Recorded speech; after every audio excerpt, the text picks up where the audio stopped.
How about churches that have preschools or daycares? Okay. So there's always a little nuance to each of these issues as we go into this. Now, the other thing I'll say is as we go, I'll hope to leave about 20 minutes for questions. And if you have something else that's burning on your mind about safety and security, governance, asset protection, facility use, and other things like that from a legal issue and risk management issue, I'm happy to talk about any of those topics. So first of all, I just want to talk a little bit about who we are at Brotherhood Mutual. Linda gave a great introduction. So Brotherhood Mutual, we've been around for 105 years. We insure over 70,000 ministries across the country, and that's churches, K through 12 Christian schools, universities, colleges, parachurch ministries, shelters, adoption care ministries, camps, and kind of everything in between. However, that's exclusively Christian ministries. That's who we serve. That's what we feel is our wheelhouse with our mission of advancing the kingdom by serving the church, and that's obviously the Big C Church. We actually insure the Concordia Seminary in Fort Wayne, Indiana, where we're headquartered. Anybody been to Fort Wayne? Sure, quite a few folks, right? So it's a blessing to have that in our backyard and to work closely with them on a number of topics and issues as well with what we do. Now, I do want to say, and I mentioned what our mission is of advancing the kingdom by serving the church. We really do try to live that out in a number of different ways. And one of those is something we started about 14 years ago. And I'll preface it by saying, if you remember nothing else about this session, please, please, please remember this. About 14 years ago, we started a program called Legal Assist.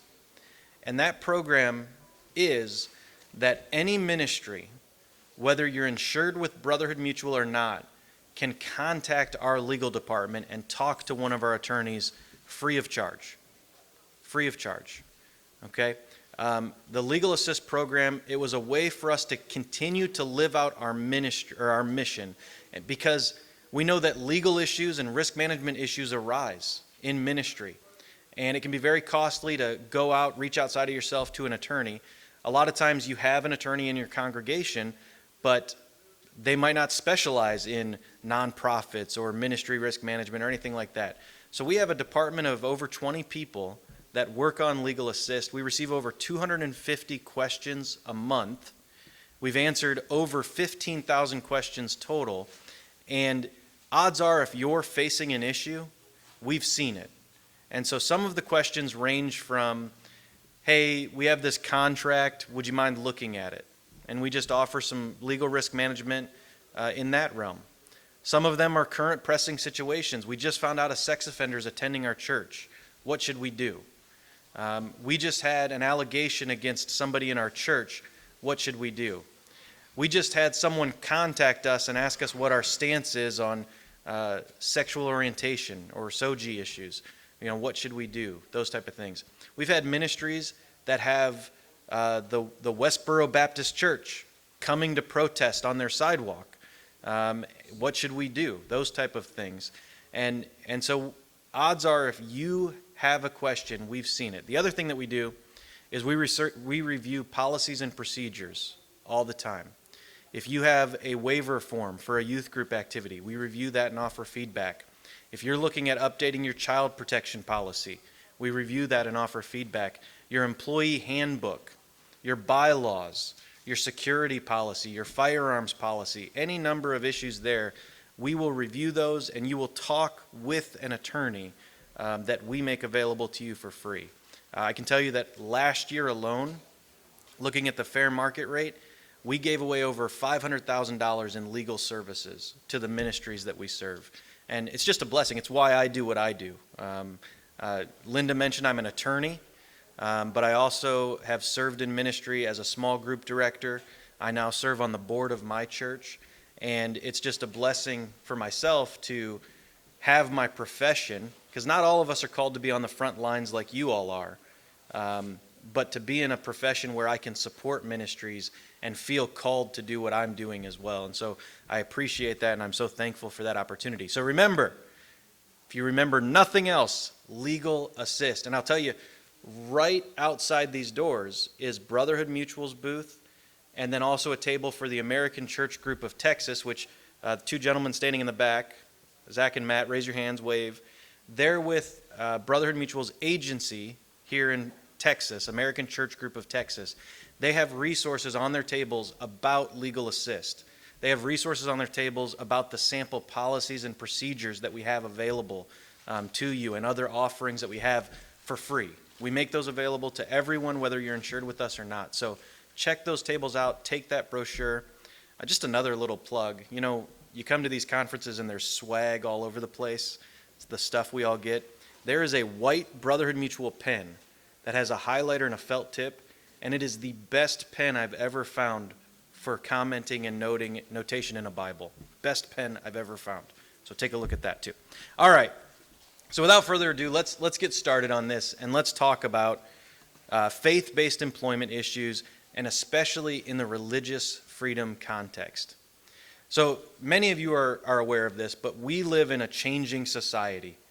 Culture is changing very rapidly, and you're seeing traditional or sincerely held beliefs kind of being challenged from a social change or social justice perspective in the realm of, and again, the primary issues being sanctity of life and SOGI issues, sexual orientation, gender identity.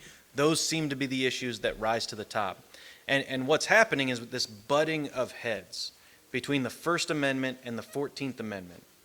Now, the First Amendment is what grants us our freedom of religion, our freedom to exercise our religion, our freedom of what's called expressive association, that we can gather with like-minded individuals, share in our viewpoints and beliefs without or with minimal government involvement, and also our freedom of speech.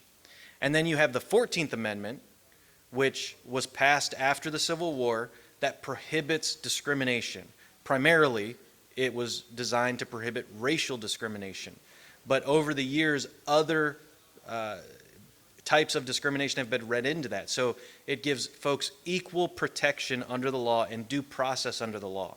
And so more and more, the 14th Amendment is being read to allow people to live their lives as they wish without being questioned, right? And so we know that in 2015, there was the Obergefell decision. And the Obergefell decision, a Supreme Court decision, legalized same-sex marriage across the country, right? And the rationale for that was that the 14th Amendment that prohibits discrimination recognizes a constitutional right to same-sex marriage. That's where the 14th Amendment comes into play. Now, employment is one of those areas where this butting of heads kind of comes to the top. And I will tell you, and maybe your ministries, your churches have not experienced this, but it used to be 20 years ago, someone who worked at their church, someone who was hired from within their church, would never in a million years dream of suing their church, right? Would never dream of claiming discrimination against their church. We've had some things change, though, over the years. One of the things, and I'm sure all of you can attest to this, we ask a lot of our staff at church. We ask a lot of our part-time staff at church. And burnout is a real thing within ministry. And what can often happen is that people get to a point of burnout and mounting frustration, and they leave frustrated. And so that creates an environment where they're angry, maybe at their former employer, the church. On top of that, we live in a very litigious society. People love to sue people. And in our society, anyone can sue anybody for anything at any time, right? And on top of that, our culture always wants somebody to blame. We always want somebody to blame. And so some of the fastest rising claims in the United States are employment claims. And some of the fastest rising claims in the church context are employment claims. And we live in a day and age where anything that's happening out in the world spills out or spills over into the church. And so churches are no longer immune from this either. And let me tell you how the context in which this usually arises. For the most part, employees are what are called at-will employees. That is, they serve at the pleasure of their employer, and they can be terminated for any reason, as long as it's not illegal. So if someone is tardy, if someone is absent, if someone does not do well at their job, if someone has a bad attitude, if you just don't like that person and you're their supervisor, you can terminate that person, as long as it's not for an illegal reason. And Title VII of the Civil Rights Act lays out a number of reasons that are illegal to terminate someone. It's called discrimination, and that is terminating someone because of their race, because of their gender, because of their ethnicity, their rationality. Terminating someone because of their religion is actually unlawful discrimination. And then there are other statutes that say you can't terminate someone because of their age. If you terminate someone because they're over 40, which how many folks have been part of a conversation of, we just need a younger youth pastor, right? Just need more youth, all right? And you can't discriminate because somebody's age or because of their pregnancy status or because of their disability. And so those would be illegal discriminatory reasons for terminating someone. And so how this usually comes about is you have an employee that maybe you are having an issue with, and you terminate that person, and your stated reason is because of poor performance. And that employee says, well, you say you're terminating me because of poor performance, but it's really because I'm 62 years old. And so you're really discriminating against me because of my age and using poor performance as a pretext. That's how these claims come about. And so then they file suit with what's called the Equal Employment Opportunity Commission, and they allege age discrimination, and there's kind of expensive discovery and investigation to evaluate whether it's a pretext or a justifiable termination. Now, I know probably many of you have never had to go through this, and so you're sitting here thinking, well, we just don't have those issues because folks are seminary changed, folks come up through the church and all of that. But really, where these issues come about are in your non-ministerial employees. So these are your custodians, your maintenance workers, your receptionists, your administrative assistants, your bookkeepers, your daycare workers, if you have a school, your cafeteria workers. So these are positions that maybe historically you have not evaluated their beliefs or their lifestyle during the hiring process. And so when an issue does arise, like pregnancy out of wedlock or a vocal position on sexual orientation, gender identity that might violate your sincerely held beliefs, then you have an issue or a dispute arise. And that's where it can come about. And we're going to talk through several of those examples that come into play. But that's kind of where we are in this sense, is we see these claims come about in the church more and more frequently. And so it's something to be aware of. And what we're going to talk about is what the state of the law is, because there are protections in place for the church, and what are some steps you can take to protect yourself going into the future as well. So the first thing I want to talk about here is there was a landmark case in March of 2020, or I think it was May of 2020, I apologize. Actually, the Supreme Court heard a number of very important religious freedom cases in 2020, but they were kind of overshadowed because there was something else going on, a pandemic, right? And so they were kind of overshadowed, but it was a landmark year for some very important Supreme Court decisions, and the first of which was this case, Bostic versus Clayton County, Georgia. This involved actually 3 cases that were consolidated together, and what it came down to is Title VII prohibits discrimination based on sex. And this relates to a Civil Rights Act that was passed in the 1960s, and for decades, the term sex in this statute meant male or female. That's all it meant, male or female. Well, in the past few years, courts have started to reinterpret the definition of sex to also include sexual orientation and gender identity. So this case went all the way up to the Supreme Court to say, does the Civil Rights Act prohibit discrimination based on sexual orientation and gender identity? And Justice Neil Gorsuch, who's recognized as a conservative justice, who was appointed by Donald Trump, sided with the more traditional liberal justices in holding that Title VII does prohibit discrimination based on sexual orientation and gender identity. So the law of the land now is that employers cannot discriminate based on SOGI status, sexual orientation, gender identity. Well, there was a real question coming out of that. What does that mean for ministries that have sincerely held beliefs with respect to SOGI issues? Because this case dealt with for-profit employers. It didn't deal with ministries. And Justice Gorsuch, in writing that opinion, he said, you know what? We think that there's still protections out there for religious organizations, like the religious exemption under Title VII, the ministerial exception, RFRA, which is the Religious Freedom Restoration Act, but it didn't kind of hold specifically that religious institutions were protected. And so you have to kind of dive into what are these potential protections. So again, starting point, law of the land is you can't discriminate based on sexual orientation or gender identity.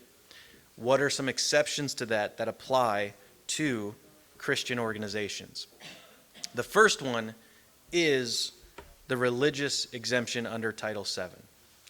The religious exemption under Title VII says that a ministry can discriminate based on religion. So a Lutheran church can require employees to be Lutheran, can require employees to be Christian. And that applies for ministerial employees and non-ministerial employees. And we'll talk more about that distinction here in a second, but just think pastor versus lay at this point, right? Or called versus lay, that type of thing. And so you can discriminate based on religion. There's actually a famous case involving the Mormon Church out of the 1980s where the Mormon Church in Utah had built a gymnasium. And it was open to the public, and all the employees at that gymnasium, they really were more like secular employees. They didn't have any type of ministerial duty. And they had a building engineer who lost his status as a member of the Mormon Church because he failed to tithe, and if you don't tithe, you'll actually be excommunicated. And so he lost his status as a Mormon, and then he was terminated from that position at the gymnasium, and he alleged discrimination. And the court resoundingly held that even if it's a secular type position, a non-ministerial position, the exception, the religious exception applies. And you can require someone to be a member of your religion, to be a believer. So that goes for custodians, maintenance workers, daycare providers, everything in between. The non-ministerial employee, you can say, we expect you to be LCMS. We expect you to adopt the beliefs of the LCMS church and those type of things. You can do that. And so if an issue arises and that person no longer professes to be a believer, you can then terminate that person or something like that. Does that make sense? So the next factor is the ministerial exception. So the religious exception that I just mentioned, it only applies to an allegation of discrimination based on religion. So what if someone does allege that you discriminated against them based on their sex or their sexual orientation or their age or their disability or anything like that? Well, in this category comes the ministerial exception. And the ministerial exception just simply says that for ministerial employees, the court is going to defer to the church. The court is not going to dive into the weeds as to whether this is a pretext firing. The court is going to allow the church to govern itself in this regard with respect to ministerial employees. So if you have, let's say, a worship pastor, and that worship pastor is terminated, and you state you're terminating that person because of poor performance and people being disappointed with the music. Okay? But that music director is also 55 years old. And so he alleges age discrimination. They would file suit, and you would go to the court and you would say, this person is a ministerial employee, and here are the reasons to show that they're a ministerial employee, and so our justification wins. And the court will say, yeah, we're not going to dive into whether this is a pretext. We're going to take the church as its word that you terminated this person because of poor performance, and we're not even going to evaluate the age discrimination claim. Dismissed. Yes, sir. In the Tabor case, the person involved actually was a certified teacher, so was technically a minister under the terms of the Lutheran Church and through the Synod. What about a person who is not a ordained A called teacher. Yep. called person who is working in a capacity? The Lutheran Church and through the Synod were very Yep. careful who we call ministers. Yes. I guess that's how does that apply? Exactly. Man, I love educated people who have questions that predict exactly where we're going, because you are hitting it on the head. Hosanna Tabor, the first case that the Supreme Court took up that recognized the ministerial exception, that was an easy case because she was a called teacher. She was certified, she was recognized as a minister. When the Supreme Court issued the opinion in that case, they said, you know what? We are not going to adopt a hard and fast rule of who constitutes a minister for purposes of the ministerial exception. You'll know it when you see it, and you want to defer to the ministry. Well, as soon as that happened, courts all over the country started adopting a very rigid test for who constitutes a minister. They said, well, what's the title? Do they have minister in the title?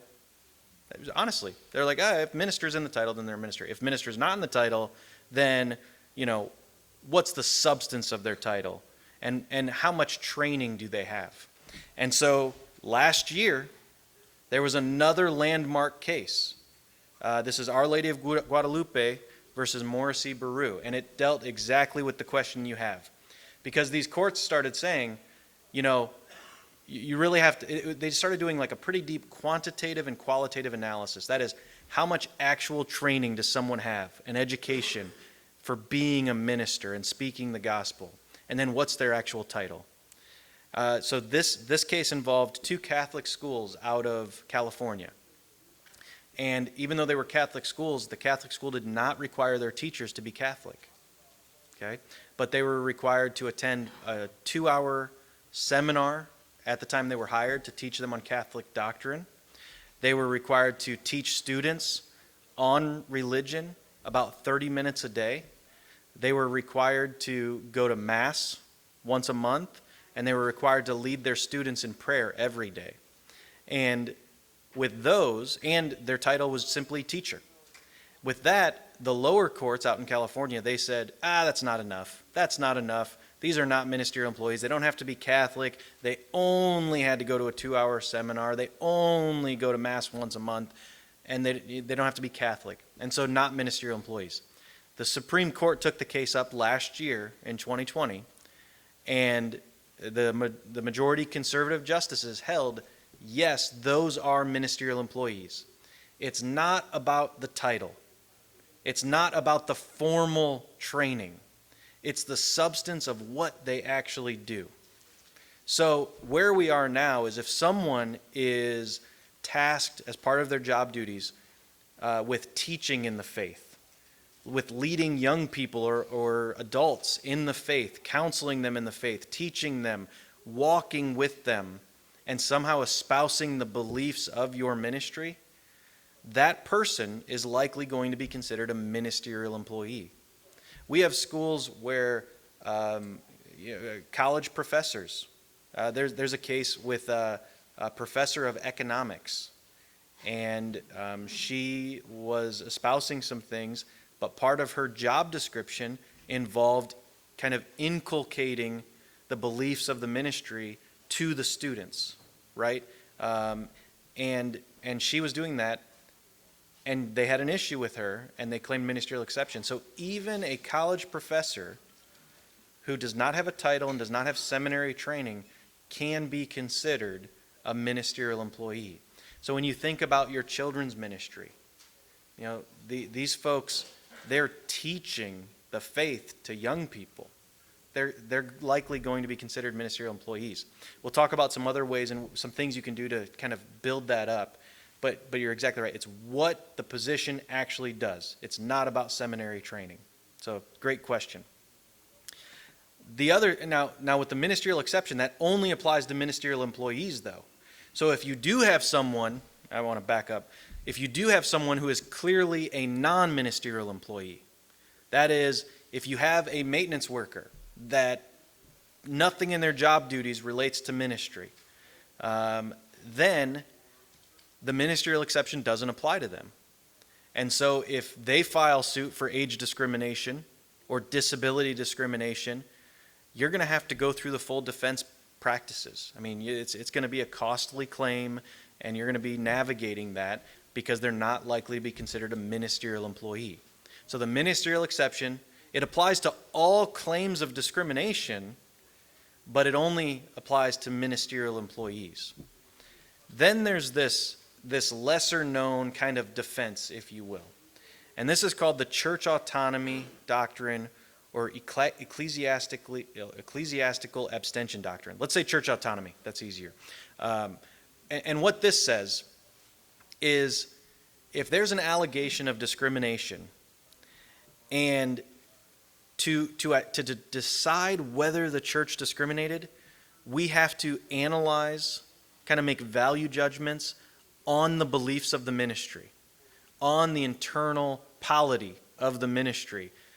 Then we're gonna step aside because the church is autonomous in that. If the court, which is the government, starts diving in to church beliefs and governance and doctrine, then they're running afoul of the First Amendment, the free exercise clause. And so courts won't do that. Churches are autonomous. So here's an example of a way in which that could arise, and we're going to use a real world. This is from a university as well.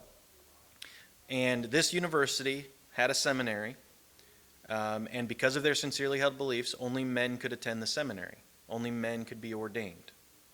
There was a college professor who did not agree with that, who was an employee there.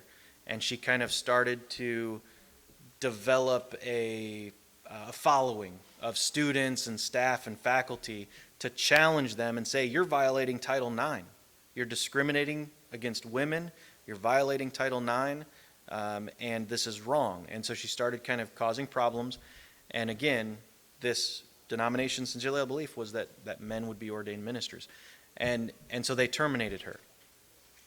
She filed suit and she alleged hostile work environment and retaliation.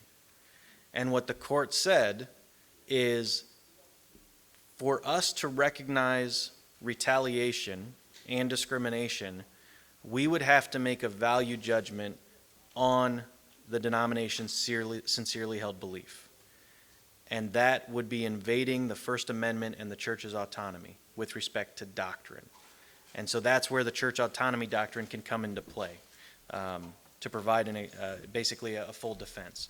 And so I have this little table here, and if you go out to the table for American Church Group and give them your name, I can send this to you. If you'll all make note of that, if you say, hey, I want this chart or I want this PowerPoint, I think it might be available with the convention as well. But this chart is just like a quick reference to tell you the religious exemption applies to religious discrimination for all types of employees. The ministerial exception applies to all types of discrimination just for ministerial employees. And then church autonomy is all types of discrimination for all employees. So it's kind of a weird web that ministries have to walk down in that regard.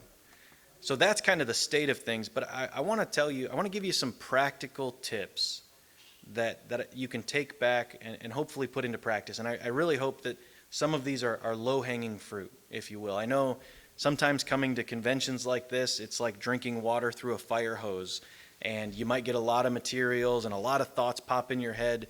And so I want to make sure that there's some practicality to some of the things that we're discussing here. And so first and foremost, and I really do think that LCMS is really great at this, but within your governing documents, like, identify what your sincerely held beliefs are and cite to Scripture in doing it. So you think about your bylaws and your Constitution, which you probably adopt the LCMS beliefs and statements, and that's very smart. The one practical tip I'd give you here is don't get too granular. Don't get too specific. I know back in 2015-16, when the gender identity, the transgender issue started to really rise to the top, bathroom policies were kind of a big deal. And we had churches that were reaching out to us, and they were trying to adopt a bathroom policy for gender identity and incorporating that into their bylaws and their governing documents. And the typical policy would say, only biological men can attend or can use the men's restroom, only biological female can use the women's restroom. And I'm an attorney, and 99% of attorneys give the rest of us a bad name, right? All right, some people are paying attention.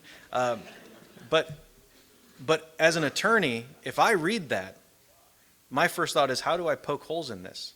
And tell me, single mother with a 3-year-old boy, where's he going to the restroom? He's going with her.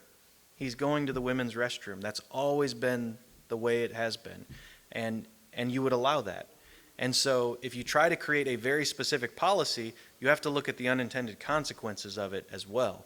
And then the other piece here is we saw this with North Carolina, but there are folks who remain biologically male, but in every single way they present as female. And so it can create an even kind of more interesting issue in that you have someone in every way they're presenting as the opposite sex. And so it was a little bit of a conundrum. And so that's why I say, don't try to adopt specific policies with respect to the issue of the day. You want to develop sincerely held beliefs that inform you on how you address the issues. And then as those issues develop, make sure that you're consistent in doing it. And that goes to my next point, is be consistent. I'm going to give you a very classic example that a number of ministries that we serve have kind of had to navigate.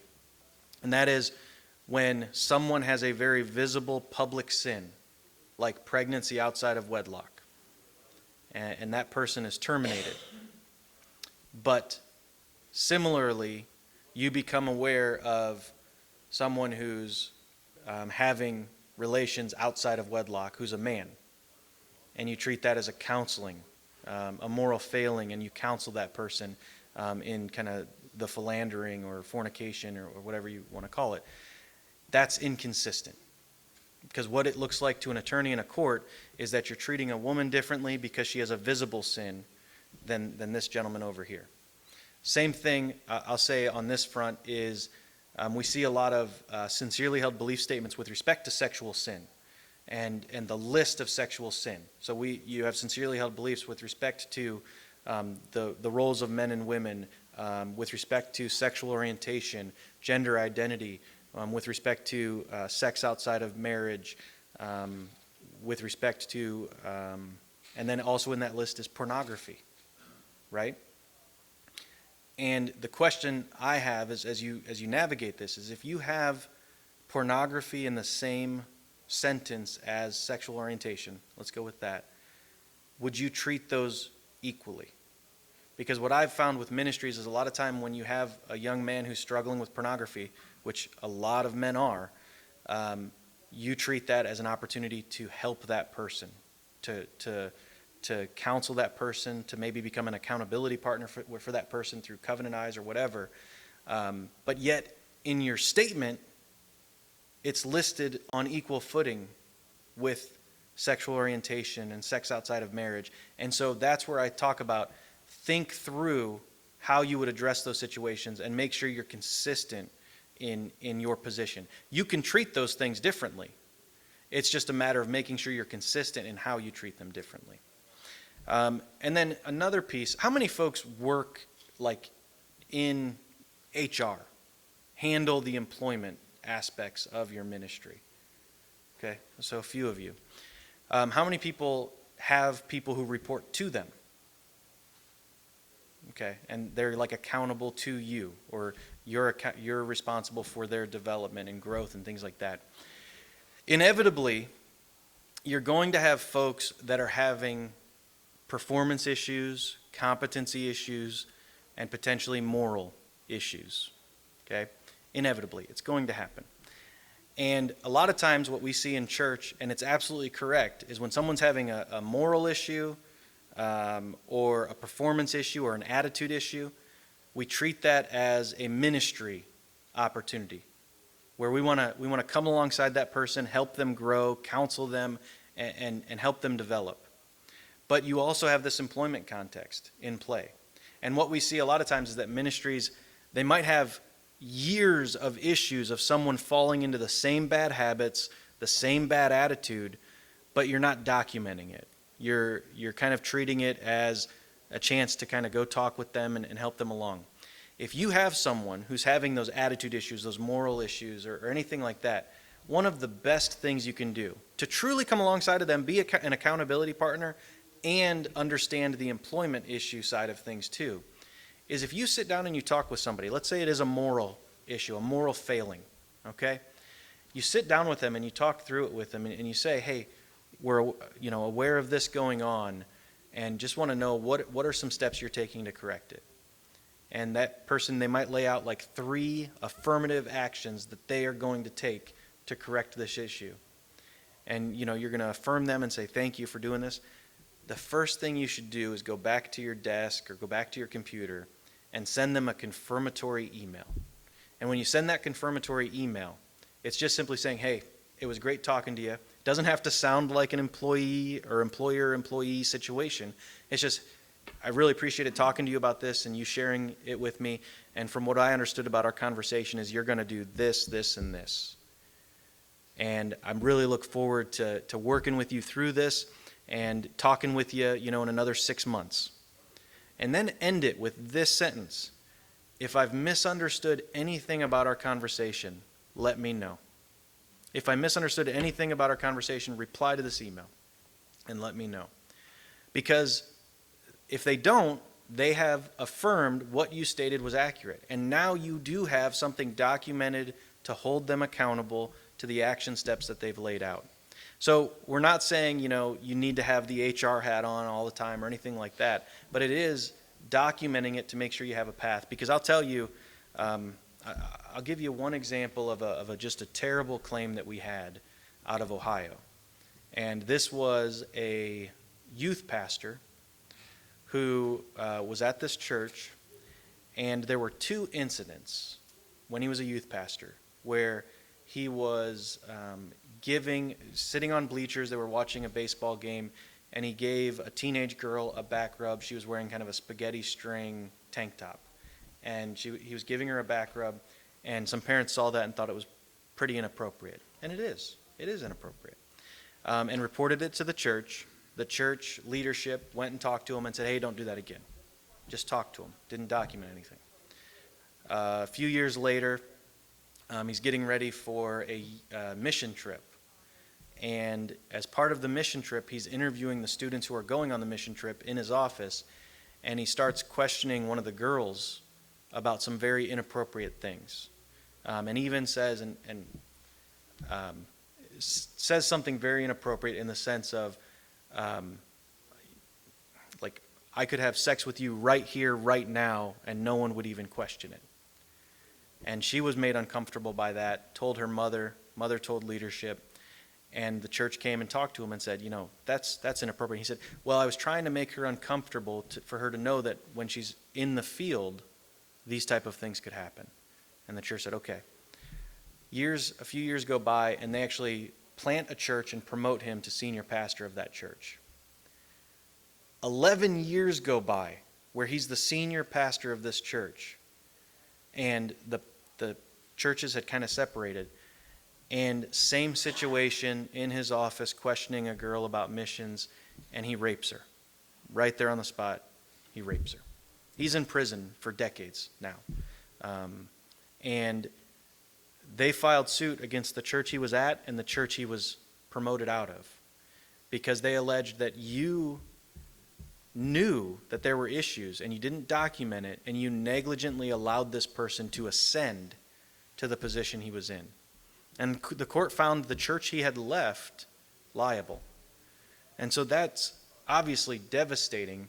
But I tell you that story because there is a reason to document these things, to see that there's a communication, that the church is aware of it. And we live in a day and age with the Me Too movement and with sexual abuse claims significantly on the rise, that documentation and addressing these situations become very important. And then finally, consultant attorney. I'm not saying that just because I am an attorney. It's because employment law is an absolute minefield. So like if you ever have to make the decision to terminate someone, it's just a good idea to talk with an attorney to get all your ducks in a row. I want to feel like my computer froze. Okay. I want to move over to the Equality Act real quick because I know that this has been a hot button issue and there's been a lot of questions about it. And so I just want to give you an update. Who here has heard of the Equality Act? Okay. So the Equality Act has been around for decades. It was actually first proposed in 1994. And in 1994, all it was to say, the Equality Act, we want it codified that you can't discriminate based on sexual orientation, right? That's what it was in 1994. The Equality Act that was proposed earlier this year, it goes quite a bit further than that. And it actually has been passed in the House of Representatives. It was a fairly close vote. I mean, it was completely partisan. Excuse me, I think it was 224 to 206. And there were 3 Republicans that joined the Democrats in voting for the Equality Act. And that was it. And essentially what it would do, and why it's important here, is the Equality Act is a fairly overt attempt to strip some religious freedom rights in an effort to protect folks who are part of, have SOGI status, sexual orientation, gender identity. And so one of the things that it would do is it would pretty much disqualify ministries from public funding. So whether it be public grants or federal grants or federal funding. So that's very important to institutions of higher education, K through 12 schools that might receive public funding. But also, you know, we're coming out of a pandemic where a number of ministries did seek PPP funds or funds for the employee retention credit, where the Small Business Administration said that ministries could. That might no longer be the case. And then there's a bigger piece at play as well with respect to public accommodation. If you've ever heard that term, essentially it's a legal term of art that says a place of public accommodation must be open to the public and must not discriminate against individuals. And so think in terms of a department store, a cake shop, a school, a public school, a public park, those type of things that are generally open to the public. Traditionally, churches and religious institutions have not been considered places of public accommodation. And the reason it's important is because if you're considered a place of public accommodation and you have sincerely held beliefs with respect to sexual orientation, gender identity, and yet you have a group that wants to come in and use your facilities to advocate that position, if you're a place of public accommodation, you might have to allow them to use those facilities. That's where that comes into play. The Equality Act expands the definition of public accommodation to include anywhere where there are gatherings. And so it's a fairly overt attempt to include churches and other houses of worship into that category. And so that's why it's important, that's why it's relevant. Now, the big thing here, though, is we hear a lot about the Equality Act in the news and from other institutions and organizations that are potentially portraying a sky is falling, like this is the end of religious freedom as we know it. And I just want to tell you that, you know, where we are right now, to pass the Equality Act in the Senate, it would take 60 votes to pass the Equality Act as it's currently drafted. We know that the Senate is split 50-50, Democrat, Republican, and you also have Joe Manchin, who's a moderate Democrat from West Virginia, has said he wouldn't support it. Okay? So they don't currently have the votes. Now there's talk about whether there would be the nuclear option. That is to get rid of the 60 vote requirement to end filibuster. Joe Manchin has said he would not support that either. So we're not really in a situation where we where it's likely that the Equality Act would be passed. Now, there have been some shifts recently, though, I will tell you. There are 3 Republicans, Tom Tillis, Rob Portman from Ohio, and Susan Collins from Maine, that they are trying to engage religious leaders. So they've already talked with the U.S. Council of Catholic Bishops and Focus on the Family to say, what are some bipartisan measures that we could take to pass the Equality Act? So they're trying to see if there's something that could be done, a new iteration of the Equality Act that might pass the House and the Senate. The only thing that would work there is if there is a pretty strong religious exception for folks who have these sincerely held beliefs. And so keep an eye on that to see if that gains traction, but likely we'll see other iterations of the Equality Act come through. The other piece here, though, is it already is the law of the land that sexual orientation and gender identity are protected classes. And so the Equality Act is less important unless it's this overt attempt to specifically target religious organizations. And so that's kind of where we are in that regard. So we have about 8 minutes left. I went a little bit long, but I do want to leave some time for questions, whether it be on faith-based employment, other aspects of religious freedom, the Equality Act, Supreme Court packing, security, guns in the church. I mean, anything that's on your mind, on your heart, I'm happy to talk with you about. Yeah. The removal of our tax exempt status, Yes. would that fall under this, or would it just be something different? Yeah, so the tax exempt status would not come into play with respect to the Equality Act. The Equality Act would take away funding, and that's not as big of a deal for churches, but you think about adoption care ministries, higher ed, things like that. The tax exempt status argument is much deeper in that we've seen challenges to tax exempt status, and even in the wake of the Obergefell decision, there was an argument. You know, the day after the Obergefell decision, Time magazine published an article that said, now's the time to end tax exempt status for religious institutions. And the justification, here's the deal, because the proponents of getting rid of tax exempt status, they're not wrong from a legal perspective. So in 1980, there was a case involving Bob Jones University versus the IRS. And in that case, Bob Jones University had some racially discriminatory policies. They prohibited biracial relationships and separated by dorms and things like that. And the IRS said, listen, you're violating the 14th Amendment, racial discrimination, you are not entitled to tax exempt status. And the Supreme Court overwhelmingly agreed and said, yes, if you're violating the 14th Amendment, you can lose your tax exempt status. Well, Obergefell recognized a 14th Amendment right to same-sex marriage. And so the argument being advanced is, hey, look at Bob Jones University. If you're violating the 14th Amendment, refusing to recognize same-sex marriage, then you should not be entitled to tax-exempt status.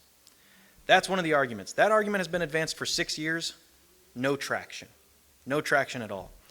But there is a growing body of religious scholars and experts who believe in the next 15 to 20 years, the tax-exempt status is going to be gone.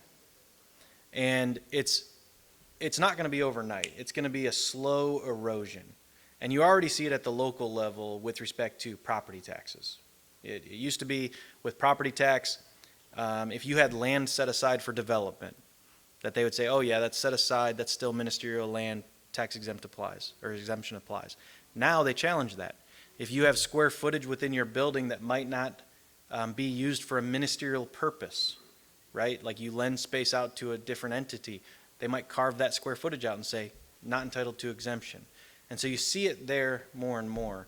And one of the things I recommend is get your leadership together and do kind of what's like a SWOT analysis, right? Strengths, weaknesses, opportunities, threats. One of the biggest threats to ministry is loss of tax exempt status. Because the question is, will it affect how people give to the church? And so assess that. You might even go to your top 10, 15, 20 power givers and say, hey, you know, how much does this factor into your giving? If, you know, with respect to your deductible or your deductions, those type of things. And you might do that. How can your ministry continue to thrive? You see some ministries going the complete opposite end, and they say, hey, you know what, tax exempt status, it's going to go away. And so we're going to shift, and we're going to go and do a lot of for-profit or revenue-generating endeavors and start raising revenue through membership programs and selling things and things like that. I don't think there's a wrong answer right now. It's just some things to think about. Great question. Yeah. A question concerning electronic documentation. Yeah. When you do that, are you putting yourself at risk of hacking and having very sensitive information get out into the public domain? And that would then expose you to other lawsuits. Yeah, man. I feel like maybe like you could be a plant because that's such a great question. Because cybersecurity is one of those issues that a lot of churches are not focused on. And I mean, there are churches that are using emails that are not encrypted. And that's like rule number one is make sure that your email service provider uses an encrypted email. But also your website and things like that. I wouldn't say that it creates a greater risk because stuff's already out there. I mean, honestly, background checks, the way that we in ministry store background checks, and maybe we have it on a shared drive or we have it on a local drive or whatever, all of that stuff is available if you're hacked. And so there's things you can do to put yourself into a safer position. Our agents in the back, they have a lot of resources on that with respect to cybersecurity and some low-hanging fruit things you can do. I will tell you, one of the best things you can do, it's less about the sensitive information from emails getting hacked, and to me it's more about the release of personal identifiable information. That is, churches have exactly what hackers want. You have dates of birth, you have social security numbers, you have anniversaries, right? Because you want to, in your directory, you want to know the dates that are important to people, right? You have their kids' names and their kids' birthdays. If hackers get that information, they're halfway to getting people's password, right? Because it's their kids' birthdays, their anniversary date, those type of things. And so folks want that. And so one of the best things you can do is purge that data. If you are storing that in a management system or on a local drive or anything like that, I was talking with a church that has 14,000 weekly attendance. It's a large church. And they'd never purged their rolls. So they had all the information of all the visitors who had kind of raised their hand, all their past members from decades, and they had over 150,000 people in their records. If they have a breach, they have to notify 150,000 people that their data was potentially compromised. It can be very expensive to do that. So if you have someone who hasn't kind of had a touch point with your church in 7 years, consider amending your roles and things like that. I will also tell you, I worked with an LCMS church one time, and their bylaws said that no one could be removed from membership without unanimous vote. How are you going to remove somebody if they have to vote to be removed? Be careful. Be careful. Because they couldn't even amend their roles from a cybersecurity perspective. And so, yeah, think about that. But it was an LCMS church that we navigated that with. So take a look at that. We have 1 minute. One question? Yeah. 2 questions. 2 quick questions. We have a preschool. Most of the employees are not members of our church. So they sign an agreement regarding lifestyle and things like that. Yep. What happens? Yeah. That's great. So when it comes to employees, even for them to be considered ministerial employees, they don't have to necessarily be members in good standing. If you make that decision, and so in your daycare, they don't necessarily have to be attending an LCMS church, but they have to affirm your belief statement, your morals clause, your lifestyle expectations. If you have them do that on the front end, that will provide a lot of protection if an issue does arise. And so that's one of the best things you can do is have people informed on the front end what your expectations are through your employee handbook, through those statements, and have them sign your employee handbook that they've read it, they understand it, and they affirm it. Yeah. I just currently joined the NLT campaign church,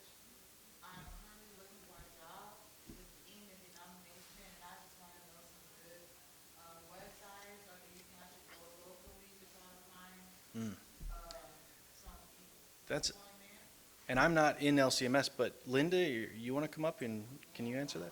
Because each church is independently organized and managed, you have to go to each church if you're interested. You could go to the websites of like the Texas district and see if there's any job openings posted. So that's how you have to search. You don't have like one place that operates as an employment center. Yeah. Probably pretty good networking opportunities too. All right, so we are a minute over, so we'll end there, and just really appreciate all your time. And I'll stick here for a little bit, and I'll be out at our table as well if you have any other questions. Let's show Steve. Thank you.